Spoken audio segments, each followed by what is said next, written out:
தேவன் நல்லவர், அவர் கிருபை என்றும் உள்ளது. சரீர பலவீனங்கள், அதை குறித்து இன்றைக்கு நாம் ஒரு சில வசனங்கள் மூலியமாக பேச போகிறோம். சில வேளைகள்ல சுகம் ஒரு ஆவிக்குரிய யுத்தமாக மாறி அநேகர் சோர்ந்து போய் சுகத்தை ஏற்றுக்கொள்ளாமல் அந்த வலியும் வேதனையும் வரும்பொழுது அதை மற்றவர்கள் சொல்லுகிற காரியங்கள், டாக்டர் சொல்ற காரியம், மற்றபடி அவங்க சரீரத்துல இருக்கிற அந்த வலி, when the pain speaks to them. Pain is a demon, it can talk.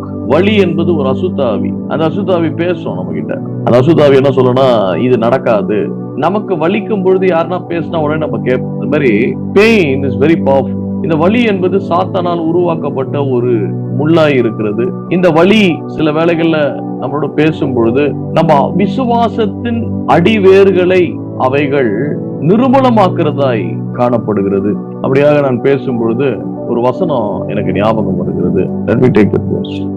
தாவீது இப்படியாய் சொல்லுகிறார். சங்கீதம் 11ஆம் அதிகாரம் 3ஆம் வசனம்.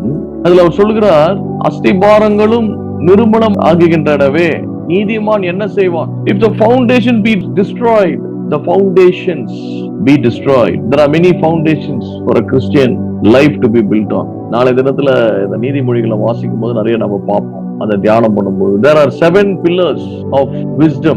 இந்த 7 விதமான தூண்கள்ல தான் ஒரு மனுஷனுடைய வாழ்க்கையே நிலைத்து நிற்கும். இந்த 7 விதமான தூண்கள் நம்ம வாழ்க்கையில இருந்தாதான் அது இந்த உலகத்துல பெருங்காற்று உண்டு, அக்கினி உண்டு, வெள்ளங்கள் உண்டு, தண்ணீர்கள் உண்டு. அதுதான் ஆண்டவர் சொல்றாரு, நீ வெள்ளங்கள் நடந்தாலும் அது உன்னை முழுகுவதில்லை, நீ ஆறுகள் நடந்தாலும் அது உன்மேல் புரளுவதில்லை, நீ அக்கினியில் நடந்தாலும் நீ வேகாது இருப்பாய். ஏன்னா அதெல்லாம் உலக அனுபவங்கள். we go through, we walk through. சில வேளைகள் அப்படி போகும் பொழுது ஏன் இந்த காரியங்கள்லாம் வருகிறதுனா, நம்ம அஸ்திபாரங்களை வேரோடு அறுக்கும்படி. வியாதியும் அதனுடைய கூறும், மரணமே உன் கூர் எங்கே, பாதாளமே உன் ஜெயம் எங்கே. அந்த பாதாளத்தின் ஜெயமோ அந்த வியாதியின் கூர். the sting of death, it's a sting. ஆங்கிலத்துல கொடுக்குன்றார். ஆங்கிலத்துல ஸ்டிங்னா ஒரு தேளுக்கு வால்ல இருக்கிற அந்த ஒரு கொடுக்கு, அல்லது ஒரு ரொம்ப வலி உள்ள வேதனை உள்ள ஒரு விஷ அடி, அல்லது a poisonous stroke or a strike by the serpent and by the scorpion. பிரதானமாக இந்த 2 ஆவிகள் அதிகமாய் கிரியை செய்கிறது. இதனுடைய வேலை என்னவென்றால், சரீரத்திலே விஷத்தை ஏற்றுவது. சரீரத்துல விஷம் போனோனையும் it will sting. When it stings, poison just spreads through our nerves. எல்லா விதமான சிஸ்டம்ஸும் முடக்கப்படுகிறது, ஃப்ரோஸ் ஆகுது. Muscular, nervous, phone, skeletal, even your brain, உடைய மூளை சம்பந்தப்பட்ட காரியம், இருதயம் சம்பந்தப்பட்ட காரியம், அது நரம்புகள். The moment the poison is stung, when the poison gets inside, the poison will start speaking for itself. Because ஒரு சமயம் அந்த விஷம் உள்ள இறங்கிச்சுன்னா அந்த விஷம் நம்மோடு பேச ஆரம்பிக்கும். யாருக்கா ஒருத்தருக்கு வியாதி வந்தோடனே அந்த வியாதி அவங்க கூட பேசும். பார்த்திருக்கீங்களா? என்னப்பா சார், வியாதி பேசுமா? வியாதி பேசும். எப்படி சொல்லனா, எப்படி உதாரணத்துக்கு டாக்டர் கிட்ட போறீங்க, டாக்டர் சொல்றாரு பிரஷர் அதிகமாயிடுச்சு, இது அதிகமா அல்லது பிரஷர் அதிகமா இருக்கு அல்லது லோ பிரஷர் இருக்கு, வந்துச்சுன்னா அவங்க கை கால் விழுந்துரும் அப்படின்னு சொல்லி அனுப்புறாரு. அவர் ஒரு வாட்டி தான் சொல்லுவார். ஆனா நீங்க வீட்டுக்கே வரும்போதே பல எண்ணங்கள் அல்லது குரல்கள் காதுல கேட்கும். நம்ம நிலைமை எப்படி இருக்கு, நம்ம இறந்துட்டா என்ன நடக்க போகுது, நம்ம திடீர்னு தூங்கினே இருந்த ஹார்ட் அட்டாக்ல இறந்துட்டோம்னா, கை கால் விழுந்துச்சுன்னா, டாக்டர் சொல்லி இருக்கிறாரு மூச்சு திணறல் ஏற்பட்டா என்ன ஆகும், அதை அப்படியே மினிஸ்டர் பண்ணும். These demons will start ministering to us. If you don't allow the Holy Spirit to minister, somebody is ministering to you, something or the other. If you don't allow the Holy Spirit to bring it to the table, his thoughts, his food, somebody is bringing food for your thought. நம்ம ஆத்துமாவுக்கு சாப்பாடு தேவை. ஆனா என்ன சாப்பாடு தான் நம்ம சாப்பிடுறோம்? சாப்பாடுனா எண்ணங்கள், சிந்தனைகள், கற்பனைகள், யோசனைகள், வார்த்தைகள், எதனா ஒண்ணு சாப்பிடணும். Either in the form of entertainment, or in the form of gossip, in the form of fear, in the form of anger, in the form of restlessness, in the form of something should be there, or some vague wandering thoughts. எதுவுமே இல்ல, எல்லாம் நல்லா இருக்குதுன்னா we'll be wandering, or some sinful thoughts. எதனா ஒண்ணு அந்த ஆத்மாவை மஞ்ச் பண்ணிக்கிட்டே இருக்கணும். சில வாய் எப்பவுமே சாப்பிட்டுக்கிட்டே இருக்கும். எப்படி ஒரு மாடுனுடைய வாய் பாத்தீங்கன்னா சவச்சுக்கிட்டே இருக்கும், மஞ்ச் பண்ணிக்கிட்டே இருக்கும், சூ பண்ணிக்கிட்டே இருக்கும். ஆடும் அப்படிதான், தூங்கும் போது கூட அதுக்கு வாய் அப்படி பண்ணினே தான் இருக்கும். அப்படிதான் இந்த ஆத்துமா. இந்த ஆத்துமா கொஞ்ச நேரம் சும்மா அதால இருக்கவே முடியாது. அதனாலதான் தாவீது இந்த ஆத்துமாவோட போராடுறாரு. ஆத்துமாவோட பேச வேண்டும். ஆத்துமாவிடத்துல நீங்க சொல்ல வேண்டும், என் ஆத்துமாவே அமைதியாயிரு, கர்த்தர் ஆளுகை செய்கிறார். என் ஆத்துமாவே கர்த்தரை ஸ்தோத்தரி, முறுமுறுக்காத, அவர் செய்த சகல நன்மைகளையும் மறவாதே. ஏன்னா மறந்துடும். உன் அக்கிரமங்கள் அவர் மன்னித்து, ஏன்னா அது அக்கிரமத்தை மன்னிக்காது ஆத்துமா. இதை பண்ணிட்ட அதை பண்ணிட்ட பாரு எவ்வளவு மோசம். either it will accuse or it will excuse. ஏதோ காரியத்தை பத்தி ஒண்ணு குற்றப்படுத்தும் பயங்கரமா, இல்லைன்னா அதெல்லாம் ஒண்ணும் இல்ல போ அப்படின்னு அசட்ட. ரெண்டுத்துல எதுனா ஒண்ணு. இதுதான் மறுரூபமாகப்படாத ஆத்மா. சோ இந்த ஆத்மாவுக்குள்ள இந்த விஷம் உள்ளே போகும்பொழுது சரீரத்திலே உணர்வுகள் தூண்டப்படும் பொழுது வலி, அந்த உணர்வுகளை தூண்டும் போது அந்த உணர்வுகள் வலி என்ற உருவத்தை எடுக்கிறது. அந்த உருவம் பேச ஆரம்பிக்கும், படம் காமிக்கும், காட்சிகளை காண்பிக்கும். அவ்வளவுதான் முடிஞ்சிச்சு, இது வந்துச்சா. அதுக்கு ஏத்த மாதிரியே யாருன்னா வந்து நம்ம பேசும்போது அவங்களும் அதான் பேசுவாங்க. And every time we will only be thinking about கூகுள்ல போவோம், அதுதான் சர்ச் பண்ணுவோம். யூடியூப் போவோம், அதுதான் சர்ச் பண்ணுவோம். ஹார்ட் அட்டாக் எப்படி வருது, what are the disadvantage of high blood pressure, what will happen if there is an high blood pressure, what will happen to our body, what may we are very wise, we like evil. Why man became evil, why man lost God's blessing. ஆண்டவருடைய ஆசீர்வாதத்தை எதுக்கு மனுஷன் இழந்து போனா தெரியுமா? நல்லா தெரிஞ்சுங்க. ஆண்டவரை படைக்கும் போது தீமை அப்படி ஒண்ணு இல்லவே இல்லை. எங்க இல்ல? ஏதோன் தோட்டத்துல எல்லாமே நன்மை தான். ஏன்னா அவர் படைத்ததெல்லாம் நல்லது, கெட்டது என்பதே கிடையாது. வியாதி கிடையாது, வேர்வை கிடையாது, வெயில் கிடையாது, எரிச்சல் கிடையாது, கோபம் கிடையாது, பாவம் கிடையாது. நல்ல உழைப்பு இருந்துச்சு, ஆனா கஷ்டம் கிடையாது. Everything was beautiful, everything was good good good good good. ஆனா ஒரு நடுவுல ஒரு மரம் இருந்துச்சு. அந்த மரம் வந்து என்னன்னா நன்மையும் தீமையும் அறிகிற அறிவு. இந்த அறிவுல தான் பிரச்சனை. அப்படிதான் சொல்றாரு, you are not designed, actually human body, human brain, human soul is not designed to think evil. நம்முடைய ஆத்மா வந்து தீமையை யோசிப்பதற்காக ஆண்டவர் உருவாக்கல. இன்னைக்கு ஏன் மனுஷன் அழிந்து கொண்டிருக்கான் தெரியுமா? ஏன்னா நம்ம வாழ்க்கையில ஒரு நாளைக்கு நீங்க நினைக்கிற எண்ணங்களை 100% அட்லீஸ்ட் மினிமம் ஒரு 80% பத்தி ஈவில் தான் நினைப்பீங்க. அது அட்லீஸ்ட் வந்துட்டு போவோம், இல்ல சம்டைம்ஸ் இட் ஸ்டேஸ் ஈவில். விசுவாசியா இருந்தா 30% நல்லது நினைப்போம். கொஞ்சம் சத்தியம் தெரிஞ்சவங்க, சத்தியமே தெரியாதவர்கள் எப்பொழுதும் காலையில எழுந்திருந்து தூங்குற வரைக்கும் வெறும் ஈவில் தான். ஈவன் அவங்க ஒரு டெலிவிஷன் ப்ரோக்ராம் பார்த்தா கூட அதுல இருக்கிற ஈவில் தான் எடுத்துப்பாங்க, தவிர நல்லது எடுக்க. They always think evil. They always fear. பயமும் திகிலும். evil என்னதுன்னா தேவனுடைய இந்த realm of God there is no evil. ஆண்டவருடைய பிரசன்னம் என்ற மண்டலத்துல பொல்லாப்பு என்பது கிடையாது. அதாவது பொல்லாப்பு எனக்கு நேரிடாது, வாதையன் கூடாரத்தை அணுகாது, பொல்லாப்பு எனக்கு நேரிடாது அப்படின்னு தாவீது சொல்றாரு. It has to eat something. So we need to feed the soul. The words that you speak. உன்னுடைய நாவு இருக்கு இல்லையா, the organ. The one particular organ is connected to our spirit and also it's connected to our soul. இப்ப சில இடத்துல tape வச்சிருப்பாங்க, டேப்ல பார்த்தா ஒரு வால்வு வச்சிருப்பாங்க. இப்படி திருப்பினா அந்த தண்ணி அப்படி போவோம், அப்படி திருப்பினா தண்ணி இந்த சைடு போகும். அப்ப அந்த வால்வு வந்து எதுனா, அந்த வால்வு வந்து நீங்க தப்பா திருப்பினீங்கன்னா உங்களுடைய ஆத்மாவில போய் கனெக்ட் ஆகும். உங்களோட நாக்கு வால்வை வேற மாதிரி திருப்பினா ஸ்ட்ரெயிட்டா ஸ்பிரிட்ல கனெக்ட் ஆகும். அதனாலதான் ஆண்டவர் அந்நிய பாஷை என்ற வரத்தை. So from your spirit God is feeding words in your mouth, and those words when you speak it to your soul is watered. அது நல்ல வார்த்தைகள். கெட்ட வார்த்தைகள் ஆத்மாவை கெடுக்கிறது. நீங்க கேட்கறதும் சரி, நீங்க பேசுறதும் சரி. சரி, ஓகே. இந்த வலி எப்படி பேசுறது? வலி என்ன சொல்லும்? டாக்டர் சொல்றாரு ரொம்ப கஷ்டம், உங்களுக்கு சுகர் வந்துருச்சு, 400 இருக்கு, இப்படியே போனீங்கன்னா என்ன ஆயிடும்? கால் எடுத்துருவாங்க, இல்லைன்னா வந்து கிட்னி போயிடும். இவனுக்கு எப்பவுமே வந்து மைண்ட்ல அதுதான் இருக்கும். கிட்னி போயிடுமா, திடீர்னு கொஞ்சம் வலிக்குது, லைட்டா அங்க வலிக்குதுன்னா உடனே கிட்னிக்கு ஏதோ ஆயிடுச்சு போல. அது எங்கன்னா இடிச்சுட்டு இருப்பாரு, இல்ல வேற எங்கேயோ வலிக்கும், உடனே கிட்னி தான் வலிக்குது, கிட்னி தான் ப்ராப்ளம். எங்க வலிச்சாலும் கிட்னி தான். சரியா யூரினேட் பண்ண முடியலன்னா உடனே சம்திங் ராங், பயமா இருக்கு, வலிக்குது, ஏதோ ஆக போகுது போல. ஒருவேளை கிட்னி போயிடுச்சுன்னா என்ன பண்ணுவேன்? உங்களுடைய பொருளாதார நிலைமை சரியில்லையே, ஆட்டு போயிடுச்சுன்னா என்ன பண்ணுவேன்? 4 லட்சம் ஆகுமே ஆபரேஷன் பண்றதுக்கு, என்ன பண்றது? சரி, நம்ம இன்சூரன்ஸ் எதனா போடலாம். இந்த ஆக்சிடென்ட்ல இருந்தா என்ன ஆகும் குழந்தைங்க? ஒருவேளை பைக்ல போகும்போது அந்த thought was tormenting him, or the pain of that negative thought. A thought as a form and an impression, it's a demon, it can talk. The moment you allow it in, it will start speaking, it will take control. அதே வண்ணமாக வலி, நீல ஒரு pain வருது, என்ன பண்ணுவீங்க? உடனே அது பேச ஆரம்பிக்கும்.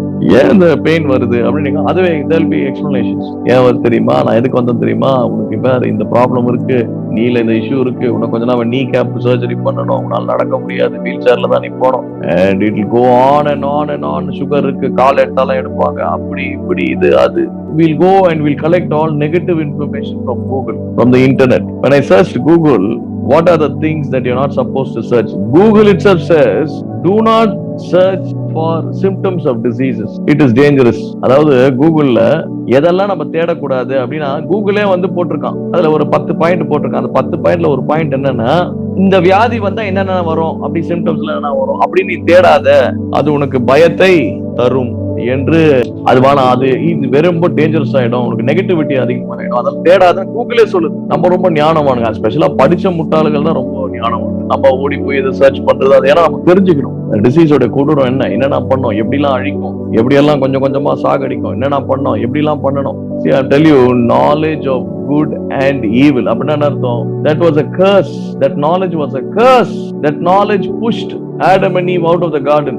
நன்மையும் தீமையும் அறிகிற அறிவு ஒரு சாபம். ஆண்டவர் சொல்றாரு, மனிதனும் நம்மை போல ஒருவனாய் மாறிவிட்டான் என்று தேவன் சொன்னார் என்று பார்ப்போம். That's a curse. அப்ப என்ன பிரதர், அப்ப என்னதான் சொல்றீங்க? டிசீஸ், டெத், ஆக்சிடென்ட்ஸ் எல்லாம் அபத்தத்துக்கு காரணம் எண்ணம். Don't harbor evil, don't think evil. தீமையை நினைக்காத, தீமையா யோசிக்காத, அபத்தமான காரியங்களை யோசிக்காத. அபத்தமான காரியங்களை யோசித்து அபத்தமான காரியங்கள் உன் இருதயத்துல ஒரு சின்ன வலி வந்தோம்னே don't make a mountain out of molehill. கடுகுல இருந்து ஒரு பெரிய மலையை உண்டாக்காத. சாத்தானுடைய வேலையே அதுதான். சோ அந்த வலி பேச ஆரம்பிக்கும். அந்த வலி பேசும்போது என்ன பண்ணணும்னா, அந்த வெரி ஃபவுண்டேஷன்ஸ். கிறிஸ்தவர்களுக்கு அநேக அஸ்திபாரங்கள் உண்டு. நான் சொன்ன 7 விதமான அஸ்திபாரங்கள், அதை குறித்து நம்ம ஒரு நாள் பேசலாம். அதுல ரொம்ப பிரதானமான ஒரு அஸ்திபாரம் எதுவென்றால் ஞானம். ஞானத்திலிருந்து வருகிற 7 விதமான அஸ்திபாரம், விசுவாசத்திலிருந்து வருகிற ஒரு சில அஸ்திபாரங்கள். அதுல விசுவாசத்துல வருகிற நம்பிக்கை, நிச்சயம், உறுதி, வைராக்கியம், விடாபிடி தன்மை, உறுதி, பலவந்தம் பண்ணுகிறது, இதெல்லாம் விசுவாசத்துல வருகிற சில காரியம். The violent will take it by force. That's part of violent faith. So இந்த அஸ்திபாரங்கள் என்ன பண்ணோம், கொஞ்சம் கொஞ்சமா அரிக்க ஆரம்பிக்கும். இந்த வலி என்ற ஆவி என்ன பண்ணும், பேச ஆரம்பிக்கும். வலிக்குது பத்தியா, ஆண்டவர் உனக்கு என்ன செய்தாரு, வலிக்குது பத்தியா, உன்ன நடக்கல பாரு, வலிக்குது பத்தியா, உனக்கு எதுவுமே நடக்காது, நீ எவ்வளவு ஜெபம் பண்ணா உன்ன நடக்காது, முடியாது, ஆண்டவரால முடியாது, எந்த ஊழியக்காராலே உனக்கு சுகம் கொடுக்க முடியாது, இந்த வலி இப்படிதான் இருக்கும், நீ இதோட தான் இருக்கணும், சாகுற வரைக்கும் இருக்கணும். நம்ம 4 இடத்துல போய் கேட்போம், கியூர் இருக்கா பிரதர், இந்த வியாதிக்கு கியூர் எல்லாம் கிடையாதுங்க, கண்ட்ரோல் தான் பண்ண முடியும். பேசுதுல ஒண்ணு மற்றவங்க வாயில பேசல, உங்க வாயில, உங்க இருதயத்துல பேசும். அந்த வியாதி பேச பேச பேச the more you give into it, fear grips it. பயம் வர வர வர வர வர வர உள்ள வரும்போதும் ஒரு கார் இருள் உங்களை அப்படியே சூழ ஆரம்பிக்கும். எப்படி ஒரு மழை வரதுக்கு முன்பாக, ஒரு வெள்ளம் வரதுக்கு முன்பாக, ஒரு பெருமழை வருவதற்கு முன்பாக, எப்படி மேகங்கள், கருமையான மேகம் அப்படியே மூடி, வெயில மூடி, எல்லாத்தையும் மூடி அப்படியே இருட்டா ஆயிடுதோ, அதுக்கப்புறம் மழை அடிக்குது பாருங்க, பெரிய வெள்ளம் பெருக்கெட்டு ஓடுகிறது. அப்ப அது வருவதற்கு முன்பாக மேகம் இல்லாம மழை வராது, வெள்ளம் வராது. அப்போ first formation of dark clouds. அந்த டார்க் கிளவுட்ஸ் தான் the prince of the air, the powers of the air. அதாவது ஆகாயத்தின் பிரபுவாகிய பொல்லாத ஆவிகள் எவனை கொல்லலாம், எவனை விழுங்கலாம், எவனை பட்சித்து போடலாம் என்ற வகை தேடி திரிகிற பொல்லாத கோரமான சிங்கத்தினுடைய பசி. அந்த பசியில துடிச்சிட்டு இருக்கான் சாத்தான். யாரை கடிக்கலாம், கத்தர் பிள்ளைங்கன்னா அவனுக்கு ரொம்ப சந்தோஷம். கத்தர் பிள்ளைகளை கடிக்கணும், கத்தர் பிள்ளைகளை வேதனைப்படுத்தணும், கத்தர் பிள்ளைகளை கஷ்டப்படுத்தணும், அவங்க விசுவாசத்தை சோதிக்கணும், அவங்க இருக்கிற கொஞ்சம் விசுவாசத்தை அவங்க கிட்ட கொடுக்கணும். அவங்க கொஞ்சம் ஆண்டுக்கு உண்மையா போகும்போது அவங்களை அப்படியே ஆட செய்யணும், அவங்கள நடக்க விடாம அவங்கள தடிவி கீழே விழும்படி செய்யணும். அதான் சொல்றாரு, என் சத்துருவே, நான் விழும்போது நீ சந்தோஷப்படாத, நான் மறுபடியும் எழுந்திருப்பேன். Rejoice not my enemy when I fall, I will arise. சாத்தானுக்கு அவ்வளவு சந்தோஷம் நம்ம கீழே விழும்போதோ. நம்ம விசுவாசத்துல தடுமாறணும், விசுவாசத்துல விழணும். ஆண்டவர் என்னடா பண்றாரு, ஆண்டவர் செய்ய மாட்டாரு, எவ்வளவு நாள் தான் காத்திருப்பது சொல்லிட்டு வலி பேர், எவ்வளவு நாள் தான் வலி, எவ்வளவு நாள் தான், இதெல்லாம் போகாது, வருடம் கணக்குல இருக்க, எப்படி போகும்? அவரு ஜெபம் பண்றாரா, அதெல்லாம் சும்மா, அதெல்லாம் ஒண்ணும் நடக்காது. உடனே ஆமா நீங்க ஒத்துக்கிட்டீங்கன்னா பயமும் அவிசுவாசமும் இந்த கார் இருள் உங்க மேல சூழ்ந்துரும். ஃபுல்லா சூழும் போது கர்த்தருடைய வெளிச்சம் என்னதான் மேல பட்டாலும், அது அவருடைய வெளிச்சம், it is very difficult for God's light to penetrate through these dark clouds. என்னங்க பிரதர் எப்படி சொல்றீங்க? வெளிச்சம் வந்தா, ஆண்டவருடைய வெளிச்சம் வந்துச்சுன்னா எல்லாமே இருள் எல்லாம் பிச்சுட்டு வர, அது லைட்னிங், ஆண்டவர் லைட்னிங் அடிக்கும் போதும் அது மின்னல்கள் வரும் பொழுது அது கார் இருளை இது பண்ணும். ஆனா கர்த்தருடைய வெளிச்சம், ஏன் நான் அப்படி சொல்றேன்னா, ஆண்டவரே சொல்றாரு, இதோ கதவை தட்டுகிறேன், ஒருவன் கதவை திறந்தான். அப்படின்னா என்ன அர்த்தம்னா, இந்த டார்க் கிளவுட்ஸ் வந்துச்சுன்னா ஒரு கதவை போல மூடிடுது உங்க வாழ்க்கையை, உள்ள வச்சு மூடிடுது. ஆண்டவர் தட்டி தான் பாக்குறாரு, உடைக்கல. அப்படின்னா என்ன அர்த்தம்னா, இது மூடிடுது. அப்போ நம்ம நினைக்கிறோம் ஆண்டவர் நினைச்சா உடைக்கலாமா? இல்ல, நீ தான் கதவை திறக்கணும். You need to decide and believe. என் ஆண்டவர் பெரியவர், அவருடைய வல்லமை பெரியது, இந்த வியாதியினுடைய கூறு என ஒன்னும் பண்ண முடியாது, நிச்சயம் நான் வெளியே வருவேன், நிச்சயம் கர்த்தர் எனக்கு சுகம் கொடுப்பாரு, நான் இந்த காரியங்களை மேற்கொள்வேன் என்று ஆண்டவருடைய வார்த்தையை வாயில வைத்து விசுவாசத்தை இதயத்தில் நிரப்பி வார்த்தையை பேச பேச பேச பேச கொஞ்சம் கொஞ்சமா இந்த இருள் விலக ஆரம்பிக்கும். இந்த இருள் விலக விலக விலக விலக அப்புறம் தான் வெளிச்சமே அடிக்க ஆரம்பிக்கும். வெளிச்சம் அடிக்க ஆரம்பிக்கும் தான். அதான் சிலவங்களுக்கு ஹீலிங் உடனே வருது கிடையாது. It takes time. For some people they don't receive healing immediately. நம்ம நினைக்கிறோம் ஜெபம் பண்ண உடனே ஆயிடும். கரெக்ட் தான், உண்மைதான். சிலவங்களுக்கு எப்படி எலிஜா 7 தடவை ஜெபம் பண்ணி 7ஆவது தடவை தான் ஆண்டவர் விடுதலை கொடுத்தாரு. ஒரு எலிசாவுடைய வாழ்க்கையில பார்க்கும்போது ஒரு ஸ்திரீ இருந்தாங்க, அவங்களுக்கு குழந்தை இல்லை. அவங்க என்ன சொல்றாங்க, எலிசா வந்து மதிச்சார்கள், அவர்களை கூப்பிட்டு அவர்களும் ஒரு ரூம் ரெடி பண்ணி ஊழியக்கார கனப்படுத்துறாங்க. அப்ப எலிசா நினைக்கிறாரு, நம்ம எதனா அந்த ஸ்திரீக்கு செய்யணும். அப்போ வேலைக்காரனை கூப்பிட்டு கேட்கும் போது வேலைக்காரர் சொல்றாரு, இந்த அம்மாவுக்கு வந்து குழந்தை இல்லை. அவர் வந்து என்ன பண்றாரு, அந்த அம்மாக்காக ஜெபிக்கிறார். அவங்களுக்கு ஆண்டவர் குழந்தைய தருகிறார். இந்த அம்மா பேர் என்ன வாசிப்போமே, 2 ராஜாக்கள் 4ஆம் அதிகாரம் 8ஆம் வசனம் வாசிக்கலாம். பின்பு ஒரு நாள் எலிசா சுனேமுக்கு போயிருந்த போது அங்கே இருந்த கனம் பொருந்திய ஒரு ஸ்திரீ அவனை போஜனம் பண்ண வருந்தி கேட்டுக்கொண்டாள். அப்படியே அவன் பயணப்பட்டு வருகிற போதெல்லாம் போஜனம் பண்ணும்படி அங்கே வந்து தங்குவான். அவள் தன் புருஷனை நோக்கி, இதோ நம்மிடத்தில் எப்பொழுதும் வந்து போகிற தேவ மனுஷனாகிய இவர் பரிசுத்தவான் என்று காண்கிறேன். She was able to perceive. 10ஆம் வசனத்துல, நாம் மெத்தையின் மேல் ஒரு சிறிய அறை வீட்டை கட்டி அது அவருக்கு ஒரு கட்டிலையும் மேஜையையும் நாட்காலியையும் குத்து விளக்கையும் வைப்போம். அவர் நம்ம இடத்துல வரும்போதெல்லாம் அங்க தங்கலாம் என்றான். ஒரு நாள் அவன் அங்கே வந்து அந்த அறையில தங்கி அங்கே படுத்துக் கொண்டிருந்தான். அவன் தன் வேலைக்காரனாகிய கேஹாசியை நோக்கி, இந்த சுனேமியாளை அழைத்து கொண்டு வா என்றான். அவளை அழைத்து கொண்டு வந்தான். அவன் அவனுக்கு முன்பாக நின்றாள். அவள் கேஹாசியை பார்த்து, இதோ இப்படிப்பட்ட சகல காரணையோடு எங்களை விசாரித்து வருகிறாயே, நான் உனக்கு என்ன செய்ய வேண்டும் கேட்கிறாரு. அப்ப அந்த அம்மா என்ன சொல்றாங்க, நான் எல்லாம் பேசிட்டோம், ராஜா கிட்ட போய் பேசிட்டோமா, அவனுக்கு எதனா காரியம் இருக்கா? ஏன்னா எலிசாக்கு அந்த விதமான அதிகாரம் இருக்கு. அப்போ அதற்கு அவள் என்ன சொன்னாங்களா, அந்த அம்மா, என் ஜனத்து நடுவே நான் சுகமாய் குடியிருக்கிறேன். அந்த அம்மா சொல்றாங்க, எதுக்கு நம்ம வம்பு, நல்லதா இருக்கிற. மறுபடியும் கேட்கிறாரு, அவளுக்கு செய்ய வேண்டியது என்னவென்று கேஹாசியை அவன் கேட்டபோது, அவன், அவளுக்கு பிள்ளை இல்லை, அவள் புருஷனும் பெரிய வயது உள்ளவனாய் இருக்கிறான். வயசாயிடுச்சாங்க புருஷனுக்கு, இந்த அம்மாவுக்கு வயசாயிடுச்சு, குழந்தை கிடையாது. உடனே அப்பொழுது அவன் அவளை கூப்பிடு என்றான். 2வது தடவை கூப்பிடுறாங்க. அவளை கூப்பிட்ட போது, ஒரு பிரான உற்பத்தி காலத்திலே ஒரு குமாரனை அணைத்து கொண்டிருப்பாய் என்றான். ஏதோ தரிசனம் பார்த்திருப்பார் போல கூப்பிட்டு சொல்றார். அதற்கு அவள், ஏது தேவனுடைய மனுஷனாகிய ஆண்டவரே, உம்மோது அடியாளுக்கு அபத்தம் சொல்ல வேண்டாம் என்றார். பாருங்க, இவர் என்ன சொல்றாருன்னா, உனக்கு நல்லதுக்கு நடக்க போதுமா, உனக்கு குழந்தைய தருவார். அந்த அம்மா என்ன சொல்றாங்க, ஏன் ஆண்டவர், எதுக்கு என்கிட்ட எதுக்கு ஆண்டவரே அபத்தம்? இன்னைக்கு நிறைய பேருக்கு ஆண்டவர் ஆசீர்வாதம் கொடுக்கும் பொழுதே அவங்க என்ன சொல்லிடுறாங்க, ஐயோ வானா வானா. அப்படின்னா என்ன பயம் அவங்களுக்கு, கொடுக்குற மாதிரி கொடுத்துட்டு ஆண்டவர் என்ன பண்ணுவாரோ, நம்மள அடிச்சிடுவாரோ, இல்ல நம்ம பிள்ளைய செத்துருமோ, இதெல்லாம் கொடுத்த பிள்ளைய புடிங்கிடுவாரோ, எதுக்கு வம்பு, வேண்டாம், எதுவும் வேணாம், பயமா இருக்கு. அவங்க பயப்படுறாங்க. அந்த விதமான அவள் இருதயம் அபத்தம் நிறைந்ததா இருந்தது. ஆனா அவங்க சொல்றாங்க, உமது அடியாளுக்கு அபத்தம் சொல்ல வேண்டாம். Do not lie unto thine handmaid அப்படின்றாங்க. ஆனா ஆங்கிலத்துல வந்து do not lie ன்னு போட்டிருக்கு. ஆனா தமிழ்ல ரொம்ப அழகா போட்டிருக்கு, அபத்தம் சொல்லாதீங்க. நீங்க சொல்றது ஒரு அபத்தமான காரியமா, குழந்தை எனக்கு வரப்போறது ஒரு அபத்தம், ஏதோ அபத்தம் இருக்கு அதுல, அது வேண்டாம், அது அபத்தம் மனசு சொல்றாங்க. சிலவங்களா நல்லது நடக்கும் போது அபத்தம் யோசிப்பாங்க. ஆண்டவர் நல்ல குழந்தை கொடுப்பாரு, வயிற்றுல வளரும் போது அபாஷன் ஆயிடுமோ, கை கால் ஊனமோ, பிறந்துடுமோ, குருடா, ஆண்டவர் கொடுக்கறதுல என்னையா பிரச்சனை உனக்கு, அபத்தம். ஆனா அந்த அபத்தம் என்பது எவ்வளவு வல்லமை பாருங்க. சாத்தான் அந்த எண்ணங்களை எப்படி எல்லாம் பயன்படுத்துகிறான். அந்த அப்ப அவங்க இருதயத்துல ஏதோ ஒரு எண்ணம், ஏதோ ஒரு வலி அவங்க இருதயத்துல இருக்குது. எனக்கு குழந்தை இல்ல, என் ஆண்டவர் கைவிட்டுட்டாரு. அந்த வலி வந்து பேச ஆரம்பிக்கும். மலட்டு கற்பம் பேச ஆரம்பிக்கும்.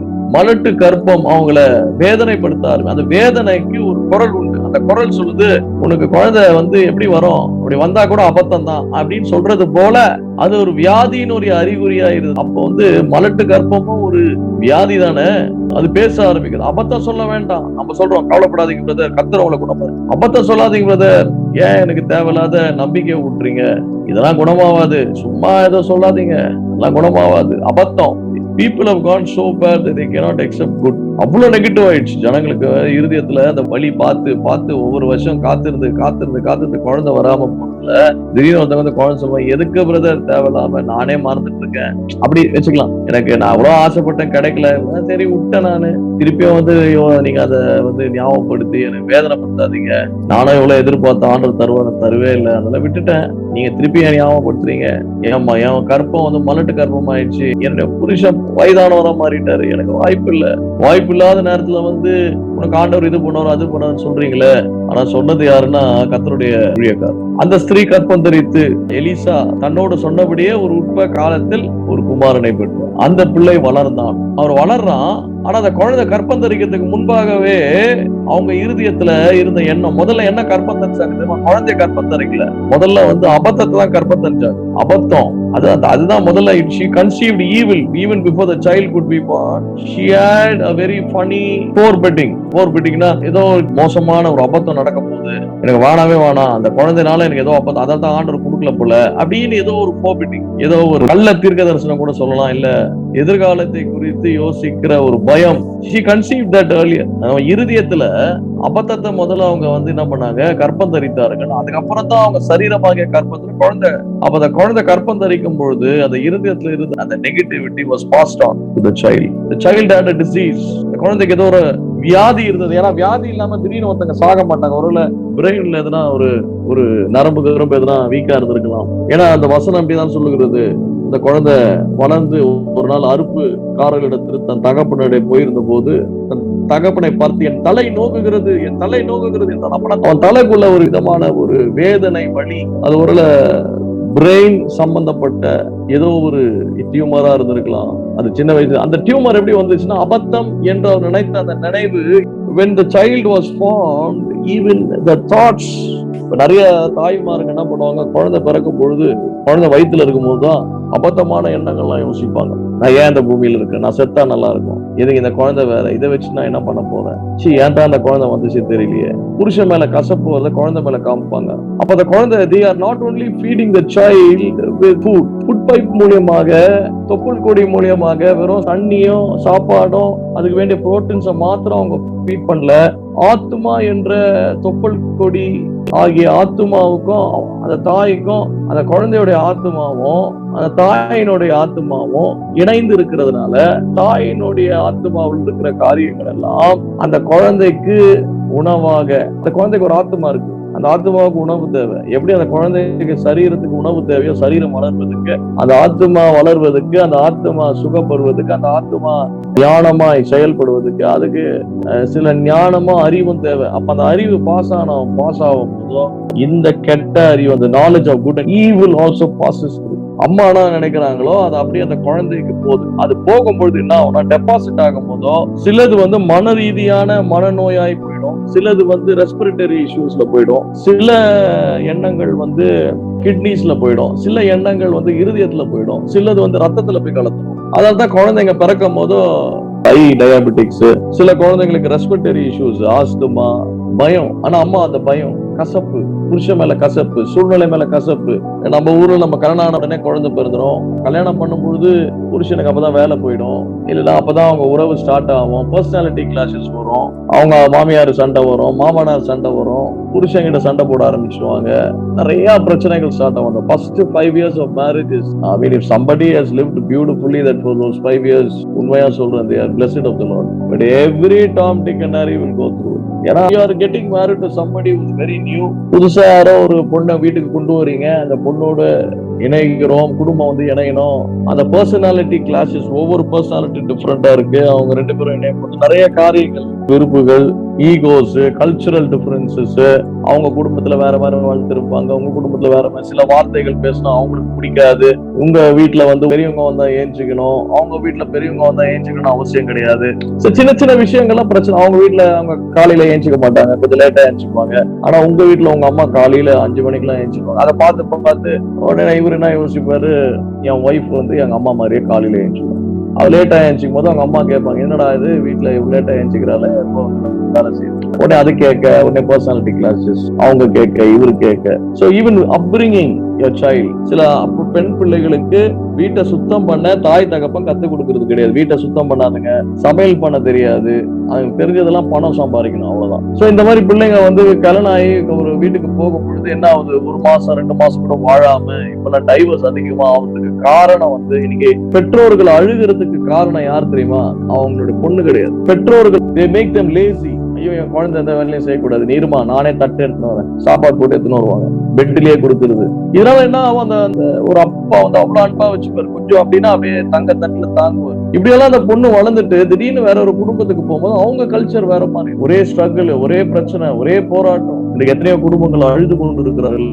வயிற்றுல இருக்கும்போது தொப்புள் கொடி மூலமா சாப்பாடு, புரோட்டீன்ஸ் மாத்திரம் போகல, அவங்க ஆத்மாவும் உருவாகும் பொழுதே கசப்பு அங்கு உருவாகிறது, இன்ஃபீரியாரிட்டி காம்ப்ளெக்ஸ் உருவாகிறது, செல்ஃப் பிட்டி உருவாகிறது, ஆங்கர் உருவாகிறது, ஃப்ரஸ்ட்ரேஷன் உருவாகிறது. they feed the child. Husband வந்து தொத்தி விட்டுருவாரு, ஒய்ஃப் கொஞ்சம் வீட்டுக்கு வந்துருவாங்க, அப்ப she'll feel rejected, desperate, left out. அதெல்லாம் குழந்தைக்கு ஃபீட் ஆகும், மறுபடியும் சேர்ந்துடுறாங்க. ஆனா அந்த சமயத்துல கஷ்டப்படுறது யாரு? அந்த குழந்தை. அந்த மாதிரிதான் இந்த அம்மா குழந்தை வரதுக்கு முன்னாடி அவங்க இருதயத்துல நிறைய கசப்பான, எதுக்கு இந்த எதிர்பார்ப்பு, இதெல்லாம் எங்க நடக்க போகுது, எனக்கு இது அபத்தம், இது எனக்கு அபத்தம், இது எனக்கு அபத்தம், அந்த எண்ணம் அவர்களுக்குள்ள வாழ்ந்திருந்ததுனால அந்த குழந்தை உருவாகும் போது அந்த எண்ணம் அந்த குழந்தையினுடைய ஆத்மாவில மாத்திரமல்ல சரீரத்துல ஒரு வியாதியாய் உருவெடுத்தது.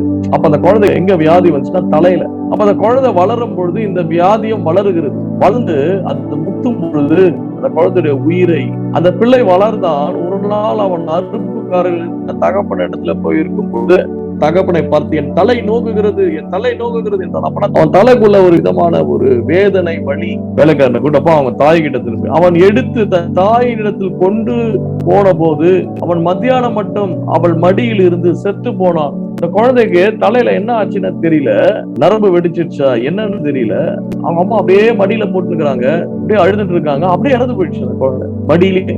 அப்ப அந்த அம்மா என்ன பண்றாங்கன்னா 21ஆம் வசனத்துல அவள் ஏறி போய் அவனை தேவனுடைய மனுஷனின் கட்டிலின் மேல் வைத்து, ரொம்ப பியூட்டிஃபுல்லா இருக்குது.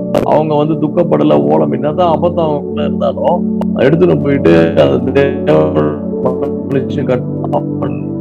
கதவை பூட்டி கொண்டு யாருக்கும் தெரியும் தேவனுடைய மனுஷன் இடம் மட்டும் போய் வரும்படிக்கு கைக்காரனை ஒருவனையும் ஒரு கழுதையை எனக்கு அனுப்ப வேண்டும், எனக்கு சீக்கிரம் கார் அனுப்பப்பா, நான் கிளம்பணும், ஒரு டிரைவர் அனுப்புங்க அப்படின்னு சொல்லிட்டு அவங்க ஹஸ்பண்ட் கிட்ட சொல்றாங்க. அவங்க ஹஸ்பண்ட் வந்தாரு. அப்ப அவர் ஒரு கேள்வி வருது, இன்னைக்கு அமாவாசையா இல்ல ஓய்வு? ஏன்னா 2 வாட்டி தான் போவாங்க, அமாவாசை, முழு நிலவு, அதெல்லாம் ஒரு சமயம். தேவ ஆலயத்துல போய் தீர்க்கதரிசிகளை தேடி போவார்கள். எல்லாம் ஓய்வு நாள், 2ம் இல்லையே, நீ ஏன் அவங்க கிட்ட போறேன்னு அவங்க ஹஸ்பண்ட் கேட்கும் போதும் என்ன பெரிய பிரச்சனையாமா அப்படின்றது அவங்க சொல்றாங்க.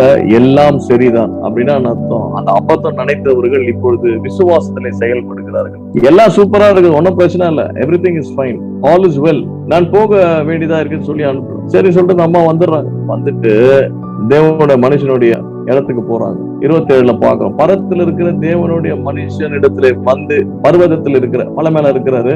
அவன் காலை பிடித்து கொண்டு, அப்போது கேசி அவளை விலக்கி விட வந்தான். காலை டைட்டா புடிச்சுக்கிட்டாங்க, எதுவுமே சொல்ல, போய் அப்படியே காலை புடிச்சுட்டு அழுகுறாங்க. கேசி வந்து என்ன, அந்த அம்மா காலை புடிச்சுட்டாங்க விலைக்கப்போ தேவனுடைய மனுஷன் சொல்றாரு, அவளை தடுக்காது என்று, ஒரு ஆத்துமா துக்கமா இருக்கிறது, கர்த்தர் அதை எனக்கு அறியாமல் மறைத்து வைத்தார் என்றான். சில வேளைகள்ல ஆண்டவர் ஊழியக்காரங்களுக்கும் சில காரியங்களை மறைச்சிடுவார். அதனால ஊழியக்காரங்களுக்கு எல்லாமே தெரியும் நம்ம நினைக்க, முக்கால்வாசி தெரியும், ஆனா ஒரு சிலது மறைச்சிட்டு வர ஆண்டவர் காரணமா இருக்கு. 28ல தான் அந்த அம்மாவுடைய உண்மையான அவங்க நினைச்சது என்ன எல்லாத்தையும் வெளியே வரும். அப்பொழுது அவள், நான் என் ஆண்டவனிடத்தில் ஒரு குமாரனை வேண்டும் என்று கேட்டதுண்டா? நான் கேட்டேனாப்பா, எனக்கு அபத்தம் சொல்ல வேணாம் என்று நான் சொல்லவில்லையா? நான் முன்னாடியே சொன்னேன்ல, இந்த அபத்தம் வரும், இந்த காரியம் உண்டாகும் சொல்றாங்க பாருங்களேன். ஆங்கிலத்துல did I desire the son my lord, did I not say do not deceive me? அப்படின்னா நிச்சயம் நான் வந்து ஏமாற்றப்படுவேன், நிச்சயம் நொறுக்கப்படுவேன், நான் மோசம் போகுவேன், நான் அறிந்திருந்தேன். நான் கேட்டேனா? நான் இப்ப அழுதுட்டு இருக்கேன், இது நடக்க போகுதுன்னு தெரியும். So she was expecting evil. Why evil? எதுக்கு தேவ பிள்ளைங்க வேதனை போடுறாங்க, கஷ்டப்படுறாங்கன்னா there's a problem. ஆண்டவர் சொல்ற அந்த கனியை வானான்ற நன்மையும், அதாவது நன்மையோடு சேர்ந்த எந்த தீமையும் தேவையில்லை. It should be only good. There should be no evil in it. If you see something good with the evil, நன்மையும் தீமையும் அறிகிற அறிவு. Medicine is good, but living in medicine is not good. Living without medicine is really good. Sometimes when we have sickness, we take medicine. Nothing wrong. It is good. But மருந்து தான் வாழ்க்கை அப்படின்னா it is good and it is also evil. Sometimes good can produce evil. அந்த knowledge வானான்ற ஆண்டவர், அந்த knowledge எதுக்கு உனக்கு? அது சாபத்தினுடைய அறிவு. அதுதான் ஏவாள் ஆசைப்பட்டு சாப்பிட்டாங்க. தீமைனா என்ன? டேஸ்ட் பண்ணி தான் பார்க்கலாமே. நன்மை எனக்கு நல்லாவே தெரியும். இது நன்மை கூட இருக்காம சாப்பிட்டா நல்லா இருக்கும், கண்களுக்கு பார்வைக்கு அருமையா இருக்குது, சாப்பிட்டு தான் பார்க்கும். சாப்பிட்டு பார்க்கும்போது நன்மையிலிருந்து பிறக்கிற தீமை, இந்த உலகத்தின் நன்மைகள் தீமைகளை தருகிறதா இருக்கும். We need to be very discerning. Every good thing is not a godly thing. Every godly thing is not a good thing. Sometimes a good thing can give birth to many evil. Money is really good, but money can give birth to many evils, can allow many demons to invade your family if money is not properly handled. நெருப்பு மாதிரி பணம், நெருப்பை ஒழுங்கா பயன்படுத்தலன்னா உங்க வீடு எல்லாம் கொளுத்தின்னு எரியும், நீங்களும் இறந்து போயிடுவீங்க. நெருப்பு நல்லதுதான், ஆனா அதே நெருப்புல தீமையும் இருக்கு. ஆனா ஆண்டவர் மிருகத்தை படைக்கும் போது கூட even the animals never thought evil. All the animals had only peace, obedience, submission to Adam. எல்லா மிருகமும், பாம்பா இருக்கட்டும், அது crocodile இருக்கட்டும், அது திமிங்கலமா இருக்கட்டும், எல்லா ஆடம் சொன்னா வராங்க, அழகா கீழ்ப்படினாங்க. யாரும் கடிக்கிறது, பதறது, கடிச்சு சாப்பிடுவது, அப்படியே பீறி பொறாண்டி சாப்பிடுவது, ஒரு மிருகத்தை ஒண்ணு அடிக்கிறது, சர்வைவல் ஆஃப் தி ஃபிட்டஸ்ட், அதெல்லாம் இல்லவே இல்லை. அருமையா இருக்குது, சூப்பரா இருக்குது. Adam destroyed his environment. Sometimes we destroy our environment of believing in evil. We believe in evil. Our faith is so strong in evil. வனாந்தரத்துக்கு கொண்டு, வனாந்தரத்துல இருந்து கொண்டு வந்து பொழுது முன்னாடி ஏவுக்கார அப்பா சொன்னாங்க, நாங்க ஏன் வரணும், நாங்க போக, அவங்க எங்களை அழுத்த, என்ன போக மாட்டோம், நாங்க போக கிழிச்சிட்டு சொல்றாங்க, வாங்க ஆண்டவர் போகலாம். நான் போக மாட்டேன். ஆண்டவர் வசனம் சொல்லுகிறது, அவர்கள் பேசினதை அவர் செவி கேட்டு ஆண்டவர் சொன்னாராம், let it be done according to your word அப்படின்னா. போக மாட்டேன், போகாதீங்க. ஒண்ணு இஸ்ரவேல் ஜனங்களுக்கு என்ன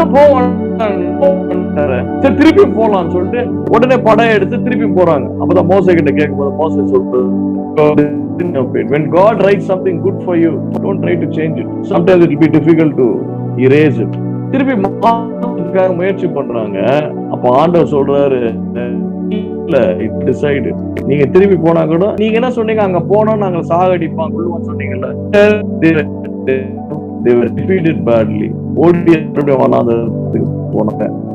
மறித்து போனார்கள். இல்ல நல்லா இருக்கு. நிறைய பெண்கள் அப்படிதான் அகங்காரமா பேசி டைவர்ஸ் பண்ணி போறேன், அவன் அப்பதான் அறிவு வரும், பாடம் நம்ம பின்னாடி ஓடி மறுபடியும் அவர்கள் போக நினைத்தும் புருஷனோட நினைத்தான் சேர முடியாமல் வலியிலையும் வேதனையிலையும் கவலைப்படுகிற எத்தனை மகள் எனக்கு தெரியும். அவன் கல்யாணம் பண்ணிடுவார், புருஷன் கல்யாணம் பண்ணிடுவார், அவன் முடிஞ்சிருச்சு. He is living a happy life. Now, who is the sufferer? Who is the loser? Sometimes what we write with pride and arrogancy cannot be erased. Sometimes, not every time. God is very merciful. erase பண்றதுக்கு time கொடுப்பாரு. ஒரு night ஃபுல்லா கொடுத்தாரு இஸ்ரவேல் ஜனங்களுக்கு. எடுத்தோடனே they never walked into the land of Canaan. They went there, they searched the land, they analyzed, they came back, gave them one night. ஒரு 12 hour கொடுத்தாரு to sit, analyze, get prepared and move on. What did they do? They murmured and complained. And the Lord said, okay, Moses, it is I who told them that I will take them to a good land. But now I am telling them they will go back to, since they have said in their hearts, let it be done accordingly. That's the greatest curse for any man. அந்த மாதிரி இந்த அம்மா மனசுல நினைச்சுக்கிறாங்க, ஐயோ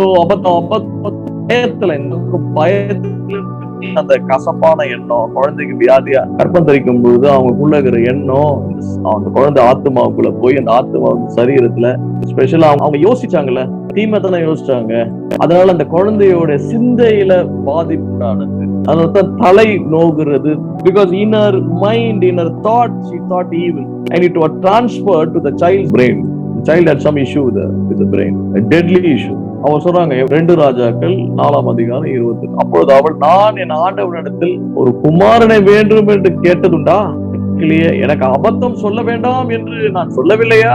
நீங்க சொல்லும் போதே எனக்கு ஏதோ பிரச்சனை வரும், சும்மா நீங்க சொல்ல. நிறைய பேர் கில்லாடிங்க. ஒரு பையன் என்கிட்ட சொன்னான், பிரதர் நான் பைக்ல போயிட்டே இருந்தேன், எங்க அப்பா ஹாஸ்பிட்டல் அட்மிட், அப்படியே ஹார்ட் அட்டாக்ல ஆகி எங்க அப்பா ஹாஸ்பிட்டல் ஐசியூல அட்மிட் ஆகுது, நான் பார்த்தேன் பிரதர், கத்தர் எனக்கு காமிச்சார் பிரதர், எனக்கு அப்படி தீர்க்க தரிசனம் வரும். நான் சொன்னேன், கத்தர் காமிக்கலடா, விசுவாசு காமிச்சான். நீ நம்பினல்ல. நிறைய பேர் கத்தர் தீமையை தீமைக்கு மனது வசனம் அப்படியே சொல்லுகிறது. யோவேல் 2ஆம் அதிகாரத்தில் தீமைக்கு அவர் மனஸ்தாபப்படுகிறவர், தீமை செய்யறதுக்கு மனஸ்தாபப்படுகிறவர் தீமையை காமிப்பார் அவனுக்கு. உடனே பேசினாரு, கத்தர் பேசல, ஒரு அம்மா சொன்னாங்க, காலையில் நான் எழுந்திருக்கும் போது கனவு கண்ட பாஸ்டர் 5 மணிக்கு வீல் சேர்ல உட்காந்துக்கிற மாதிரி.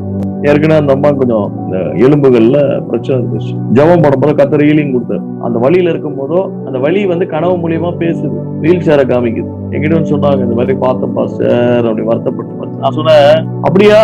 நடக்கவே நடக்காது, பொய்யுமா, பிசாசு ஏமாத்துறான், நம்பாத, நீ நல்லா இருப்ப.